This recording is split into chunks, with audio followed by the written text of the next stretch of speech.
Hi guys, welcome back to GreyWolf TV. We're on to episode 5 of Person of Interest of season 5. So, forget the whole last episode because it was all simulation. That's all I have to say about it. It fooled me long enough for me to not realise, and I should have realised, especially at the beginning when they were showing us what they were doing to Samine, but they're just going to keep trying until they break her enough for her to reveal what they want. Samaritan and Decima are just completely ruthless. Anyway, let's carry on. Episode 5.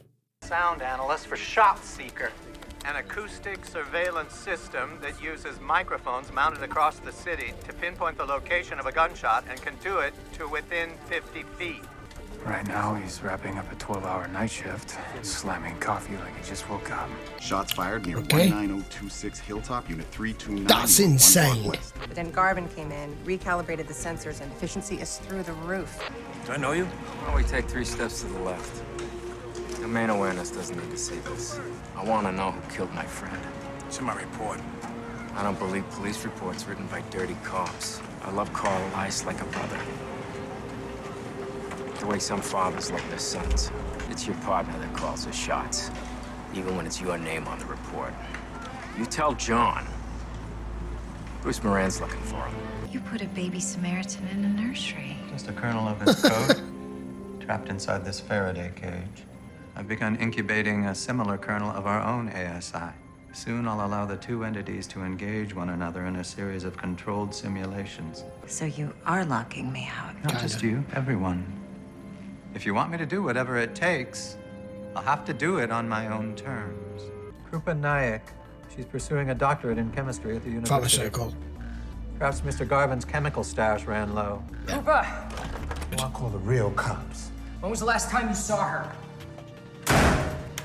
She's in the same graduate program as Krupa. I don't even know you. But you must have known Krupa.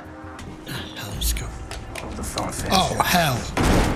Think we What? just found a perp. He just broke into Krupa's apartment. This isn't what it appears, is it? John Riley homicide. Took you long enough. Shots fired near 607 West 126th Street, Unit 214. And why did you do that? Scratch that, dispatch. This is John Riley homicide. 3 nights ago at 2 a.m., Shotseeker microphones picked up 3 loud pops from inside this building. The woman who lives here, grad student named Krupa Nayak, she hasn't been seen for days. So you think she was shot? It was gunfire. Yeah. And I can prove it. Hey, easy now. These are the M80 firecrackers that Shotseeker picked up a half an hour ago. Shotseeker picked up the sound, located it correctly, identified it as firecrackers. Now, here's what Shotseeker recorded 3 nights ago. You see that spike? It's pressurized gas escaping as the bullet exits the barrel. It's also called a muzzle blast, from a Ruger 22. Mary Mulhall. She's Krupa's neighbor and classmate. He's trying to save her life, or at least find out what happened if she's dead. Whoever shot Krupa may be targeting Garvin to scuttle his investigation. An official missing persons report for Krupa Nayak was filed today by Benjamin Haas. This guy Bruce Moran threatened my kid. So Elias as close as LA. Yeah. Something completely different to put my family at risk. Don't worry, I'll make it right. Tell him the truth. Because if you won't, I will. If Samaritan has a fatal flaw, we'll know it soon enough. This is what you wanted, Harold. She was going to license her research to us Jesus. for a modest fee, so we could feed millions. But someone didn't want us to have it. No, they didn't. I'm J.D. Carrick, CEO of... Because there's always money in J.D. it for Carrick someone. offered Krupa a fortune to buy her research outright. Krupa chose Feed the Globe over Harvesta, and that was the last time anyone saw her. So you think whoever stole that file is behind her disappearance? I know it, but my IT guy can't trace the hack. Now someone who Maybe can. my IT guy's better than yours. Yeah. You've been underground for months, and you chose to resurface by threatening Detective Fusco's son. Carl Elias and Anthony Marconi were my brothers since childhood, and I lost them both within a matter of months.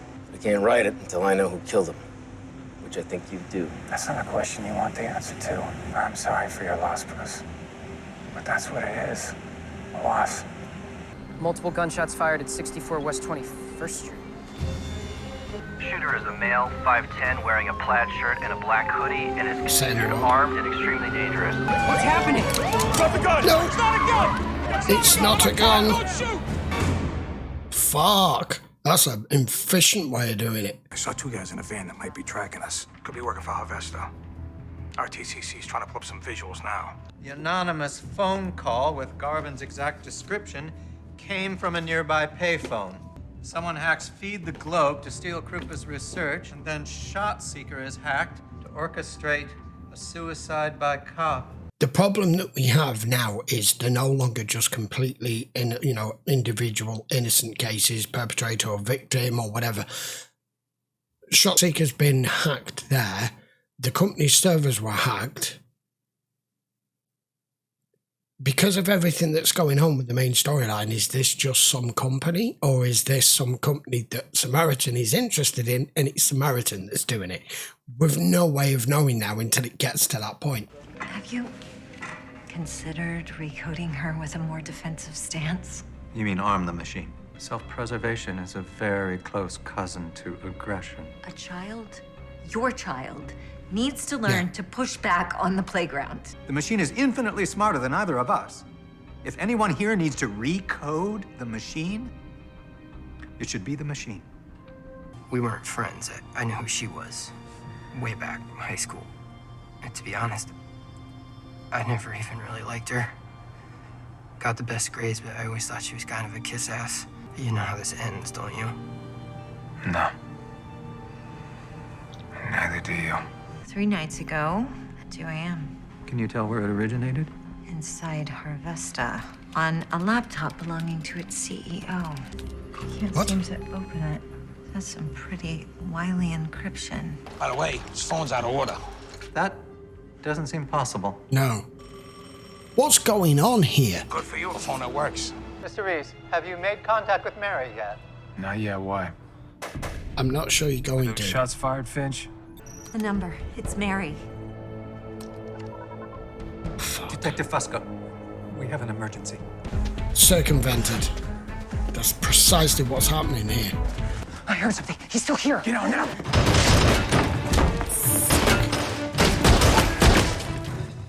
You all right? Wait here for my partner. We can still find Krupa. He knows. Knows? What does he know? The anonymous call originated at a broken payphone. Only one entity is sophisticated enough to execute it.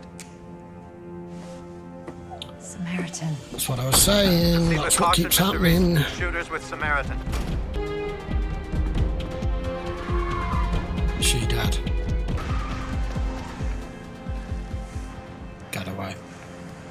Show me John Reese. Everybody listen up. I am Detective Lionel Fusco from the Homicide Task Force. My partner, Detective John Riley, disappeared from this location 22 minutes ago. Bring him to the 8th for questioning, and I want to talk to him. Everyone else, clock's ticking. Let's go. There are people disappearing all over this town. Yeah. Now John's gone too. I am not going to let this one lie. Krupa gave me your hard drive. Where? Your apartment? If I tell you, will I see her again? What do you think? A cybercrime trailer leads from Krupa's missing research directly back to your laptop. Krupa Naik? Look, pal, you can help yourself out here by telling me where my partner is. Krupa's dead. Hey, look, this stuff might work in Ecuador, but this is New York City, pal. You're exactly right, my friend. This is New York, where guys like me have lawyers for cops like you. Please tell me you found Mr. Reese. You found the van. At the precinct. Mary's killer is heading into the 8th precinct. Yeah. It's dispatched him. Oh!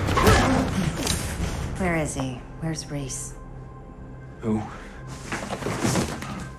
Welcome back to Brooklyn, John. This time we're gonna talk on my terms. I had a feeling it was you. I can't let you leave with that hard drive. Why? What's on it? Tell me where Samaritan's taken Reese. Samaritan? You really don't know. No. You're just a cog in a wheel you can't possibly He's just a comprehend. soldier following You don't know orders. a damn thing about me. Yeah. They may have convinced you of their own good intentions, but believe me, they're lying. Shit. You ain't going anywhere. Detective Fusco! I'll drug him. Ooh, nice. It's Jeff Blackwell. He was a number. He was. One we dismissed. Yeah. She was right after all. The backup of Krupa's research.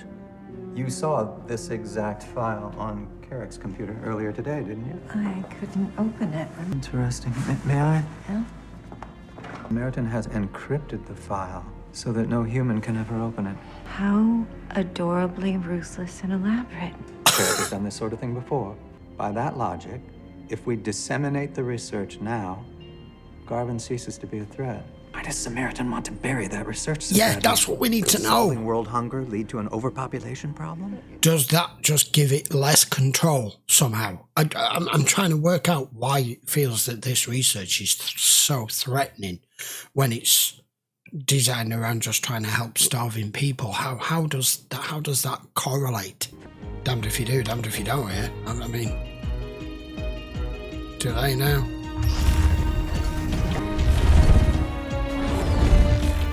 Did it work? We'll know soon enough. Are you okay? I'm with Bruce. He wants the truth. Won't take no for an answer. I guess we can take Helper Monkey off the endangered species list. For now, at least. You did good, Garvin. We got 2 guys in custody thanks to you. Krupa's still missing. That's a curse of what we do and why we never stop. I'm not giving up on Krupa. She's not alone among the missing. We don't know for sure. I apologize for not contacting you sooner, but it was for your own good. Detective I thought he took a big did. risk that night. He got me here. John and Harold brought me back from the brink. Yeah. Hey, Lionel. Hey, buddy, okay? Where are you? I'm with Bruce at the safe house. Stuck your neck out for me, and we appreciate it. Thank you. From all of us. Yeah, sure. Can we pick this up tomorrow? No, we can't. There's something strange going on right now, and I'm going to investigate it with or without the nerd herd. No, you can't. There have been over 10 billion scenarios so far. Yeah. And I'm sorry to say, the machine is struggling. I'm afraid we're fighting a war we can't win. Spare some change, brother. Yeah, I was watching. Sorry, the microphones. That was a damn frustrating episode because we've lost 2 people there. One of them's dead, one of them's missing. I still want to know what the bloody research was as regards... I mean, we know what the research was designed to do. But why does Samaritan see so much of a threat other than it's just purely what Root said? That it wants to be able to control the world food supply. But I have a feeling it's more than that. I just don't know what. I don't know whether it's down to companies or money or stocks or what. I don't know. I said there's a few different scenarios it could be, but that's probably the most plausible one. The Elias thing was a shock to me completely. But he's right. It's a war you can't win. Oh, we tackle our enemies head on. Yes. But you're not dealing with the human. You're dealing with human operatives, but the head of the snake is an AI. One that is winning the war, and all these simulations 10 billion to 0. I mean, not even 1, right? I think Harold at some point is going to have to realise that there is no point in the machine continuing to exist in its current state if you're going to shackle it. I know all the arguments against and all the fears that he has, but this is more than a David and Goliath problem here. I mean, the David, the machine in itself, wasn't tied down, shackled, with no weapons, blind, deaf and dumb. That's basically where we are right now. Against a Goliath. Sorry for the mixed analogies there. But I don't know. I don't know where they're going to go with it. I don't know how it's going to end. I'm intrigued to find out. Because obviously we don't have that many episodes left. Though it's a shorter season, the 5th season, and we are 5 episodes in so far. We still don't know anything more about Shaw, other than what happened in the previous episode was them just running simulations on her with the chips that they've installed into her. But I like that it's getting noticed more and more, even just by Fusco and the police department, that something's off, something's weird here. Crime doesn't go down, or if it does, you know, it's a stable. It stabilizes. It doesn't suddenly. It doesn't just, oh, there's been no murders for a week. That doesn't happen. But suicides and missing people are going through the roof. I mean, we know this is basically about complete world domination and control of the human population. It even tells you so in the opening credits now with the Decima guy talking. I guess we'll just have to let it run its course. But I feel as though something needs to change, and Root is doing her best to convince Harold, but he's singing from the same old hymn sheet. Guess we'll find out. Right, if you want to watch this in full length, I'm sure you know by now. I don't need to keep asking you. Just check the link in the description. You know where to go over on Patreon for the full length version. And if you haven't already subscribed and you're enjoying Person of Interest, I would appreciate it if you give the video a thumbs up, hit the sub. We've got another couple of new series starting in the next week or two. We've also got Money Heist starting, and there's going to be another new series starting in 2022 as well. So, until the next episode, thank you very much for watching. I'll see you for the next one. Take care.